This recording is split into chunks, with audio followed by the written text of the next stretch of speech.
السلام عليكم ورحمة الله وبركاته. ألف مليون مبروك لكل طلابنا وإخواتنا الصغيرين في الثانوية العامة أو الثانوية الأزهرية. ربنا سبحانه وتعالى بيقول إن الله لا يضيع أجر من أحسن عملا، اللي كانت نيته صافية وفعلا أخذ بأسباب ربنا وفقه وكرمه في الثانوية. لكن برضه حابب أقول للناس اللي هي ما جابتش مجاميع عالية وما جابتش المجموع اللي هي عاوزاه، ده مش نهاية المطاف، ده كده مش النهاية معاك، بالعكس ممكن تكون دي بداية النجاح بالنسبة لك وبداية الطريق الصحيح.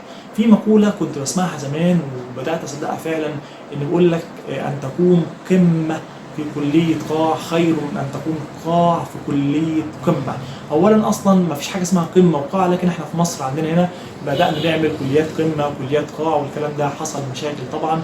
لكن اللي حابب اقوله، كان ليا زمايل في كليه طب وفي صيدله وفي اسنان كانوا فشله جدا جدا وما كانوش بيذاكروا وكانوا بيسقطوا بيعيدوا السنه في اتنين. وكان زميل معايا كان اكبر مني بحوالي 4-5 سنين وكان معايا في نفس الدفعه، كانت حاجه غريبه جدا يعني ياخدوا السنه في اتنين، فدي مشكله طبعا. حضرتك استعين بالله، ما حققتش المجموع مش نهايه المطاف، حاول تاني وتالت وربنا هيعينك ويوصلك للي انت فيه باي طريقه كانت ان شاء الله. لو حضرتك جبت مجموع مش عاجبك، شوف ايه الحاجه المتاحه بالنسبه لك. هل متاح مثلا كليات خاصه؟ هل متاح مثلا جامعه اهليه؟ طب مش متاح حاجه من دول، هبدا اشوف انا نفسي هبدا انفع في ايه، او هبدا ايه اللي هينفعني معايا هنا. هل ينفع اخش مثلا كليه وربنا يكرمني واتعين فيها؟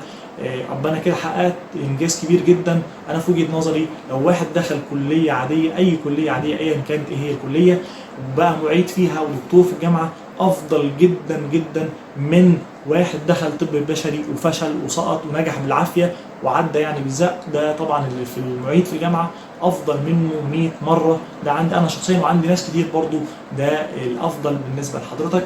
حاول تستعين بالله وتوكل على الله، والثانويه مش هي نهايه الحياه، بالعكس. كان ايام الثانويه عندي كان طبعا حلمي ان انا اخش طب بشري، لكن ربنا ما وفقنيش وما دخلتش طب بشري، دخلت كليه الصيدله الازهر. لكن الحمد لله ده نصيب ربنا كاتبه، لان ربنا اعلم بكل واحد ايه اللي يصلح له وايه اللي ينفعه. انا ما اعرفش ايه اللي ينفعني وايه اللي يضرني، ربنا هو اللي اعلم. ربنا شايل لك حاجه حلوه خالص في حياتك باذن الله. اعتمد على الله وتوكل على الله وصلي استخاره، استشير الناس اللي حواليك برضو بالكليه اللي تناسبك، سواء كان كليه خاصه او كليه عامه. ما تزعلش ان انت جاي مجموع قليل وما طلتش الكليه اللي انت عاوزها، بالعكس ممكن تكون دي بدايه انطلاقه لحضرتك. السهم كده لما بنيجي نرميه لازم نرجعه لورا خالص عشان ينطلق بقوه الى الامام. ان شاء الله تكون ديت بدايه الانطلاقه حضراتكم باذن الله. اما بقى الناس اللي هم جابوا مجاميع عاليه، جابوا كليه مثلا او هيخشوا كليه طب او صيدله او اسنان، ده عندهم مهمه صعبه جدا جدا، لان الكليات الطبيه مش كليات سهله زي ما حضراتكم عارفين، محتاجه مذاكره، محتاجه ضغط نفسي شديد جدا جدا. وفي النهايه برضو نحاول نراعي شعور زمايلنا واخواتنا برضو اللي ما جابوش مجاميع كويسه، برضو نحاول نراعي الشعور ده كويس برضو، وما نبالغش في الفرحه، نخلي الفرحه جوانا مع اسرتنا، دي اهم حاجه، ونفرح اهالينا ابونا وامنا، ده مهم جدا معانا. لكن برضو نحافظ على شعور زمايلنا برضو، ان في ناس يعني تحطموا نفسيا ومعنويا، وفي ناس انتحرت. ما اعرفش يعني اللي وصل الموضوع الانتحار ده، اكيد طبعا الضغط النفسي بتاع الاهل في البيت هو اللي عامل المشكله دي. لذلك انصح كل اب كل ام يدوا الحريه لاولادهم في موضوع الثانويه ده، يبقى الموضوع بس مجرد مساعده مش اكتر، مش يوصل لموضوع الضغط النفسي، لان الضغط النفسي هو اللي بيولد الانتحار اللي احنا شايفينه. الناس كتير انتحروا، موتوا نفسهم وماتوا كافرين للاسف، خسروا الدنيا وخسروا الاخره معانا. هتكلم بقى على اللي يخصني بالنسبه للمجال الطبي الخاص بكليه صيدله بالتحديد. كليه صيدله بقت حاليا 6 سنوات مش 5 سنين، بقى السنه الاخيره دي عباره عن سنه كده زي الامتياز كده كتدريب برضو.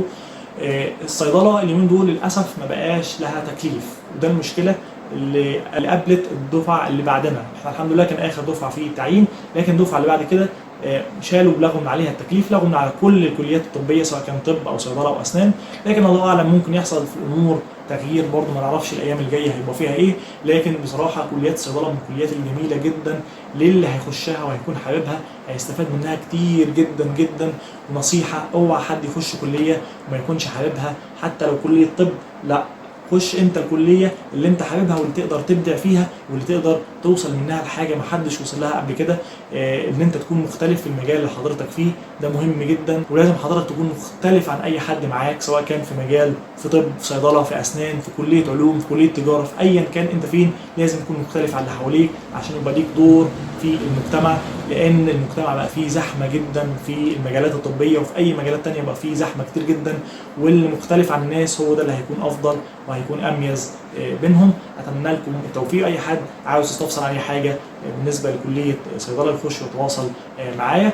اتمنى لكم التوفيق والسلام عليكم ورحمه الله.